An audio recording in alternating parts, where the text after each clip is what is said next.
Fortunately, all our cast provided their own wardrobes. In character development, we decided very early on who would wear what and when. I mean, one example I can think of is Christina. I mean, when we first meet Kate, she's front of house in the restaurant and she's very put together, has a very put together look. And then as we see her deteriorate slightly, as her relationship with John deteriorates, that's reflected in her wardrobe. We see that she is less put together. Costume, I just dug deep into my old wardrobe. We went around Sussex villages in the car. Took a couple of days, whole days. I mean, the locations were well chosen. They showed the Sussex countryside and the sort of village life. It's such an essential character almost in the film. It's the one meeting point where a lot of your characters interact and come together. Some might have been more practical to film in, but they weren't right. You're just making the decision, look, if it's going to be worth it in the end, I'll move heaven and earth to make it happen. You have to really think about the locations, how you can save money by just shooting it all in one location. And I felt very strongly about the Rainbow Inn. It's a beautiful restaurant. When you go in, it's got that real comfort and the colours and the palette. And then once you found the right location, it was down to you to persuade the person to allow you to use it. We had the kitchen and the restaurant. They're both working restaurants and kitchens. Many people were really kind and sincerely helpful. I am the landlord of the Master Mariner pub here in Brighton Marina, and all the kitchen scenes were filmed here in my kitchen. The owner, Asher Berman, he was so helpful. Daniel and Sinead became interested in my kitchen after talking to one of my chefs. Couldn't believe how big my kitchen was, which gave them ample space to create scenes that were perfect for them. After a bit of begging and grovelling, it was job done, I think. So be cheeky and ask. Other small business people, such as myself, it's a bit of an adventure. We didn't have money to buy a lot of props or to dress sets, so to find something that was almost fully formed, like the Rainbow, was very fortunate. Sinead, she said, put the money on the screen. We actually had a bit of rehearsal time as well for some of the scenes, which is not always possible. You know what? Just save it. I think it was quite important to rehearse with this one because there weren't so many options for retakes, because there was a lot of time pressure. So I think to rehearse as much as possible on this project was very, very important, and I'm glad that we did as much rehearsal as we could. That's not a good thing. I'm not sure how much you know about John's background. If you start walking, Andy's bowl's going to be... Quite meticulously and quite thoroughly we rehearse and rehearse and rehearse until such a point as I felt that it was convincing enough.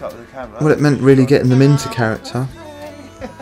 The body language was very important, as well as the dialogue as well, and that's again something we worked on meticulously, repetitively, and I thought the actors picked that up very well in the end. Yeah, that's it, you nearly got it, mate. I went to chef boot camp, as we like to call it. We had Joss come in for a day shift in the kitchen. We showed him some knife work and how to move properly in a kitchen.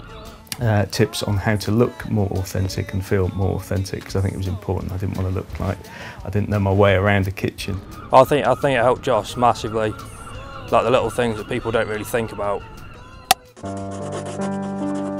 But we actually found free production software which is known as Celtics, and it's not only for script editing and formatting, but it also is production software, so you can do all your scheduling, call sheets. The call sheets would include call times, practical information like directions to the locations, parking information, weather, and they should wrap up warm, remind the cast what wardrobe they needed for that day. As an actor, it's important to know what's going on in a film, so it was nice to get call sheets that were very detailed. I got told where to be at what time, and we knew what scenes we were shooting, we knew what shots we needed to get. It was very well organised. What I really enjoyed was getting the call sheet and it's saying, please be respectful of other cast members, and you know, no swearing, etc. So it was an essential tool of communication, really.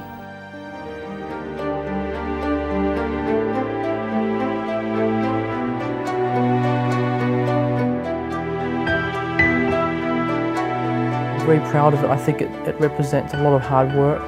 A wonderful film that's been made on a very low budget but looks spectacular. The opening sequence, I was kind of really excited. The look of the film is terrific, and it reflects the Sussex countryside. I think it's a very powerful message. Unexpectedly emotional towards the end. Yeah. The opening scenes, I was taken aback. It was just superb, and I just thought, this is incredible. Good lessons for life in it. The piece of work that they've produced from this small budget is just incredible. A low-budget film shot in a few days, and to be honest, I thought it was a miracle. Some good performances and really nice cinematography.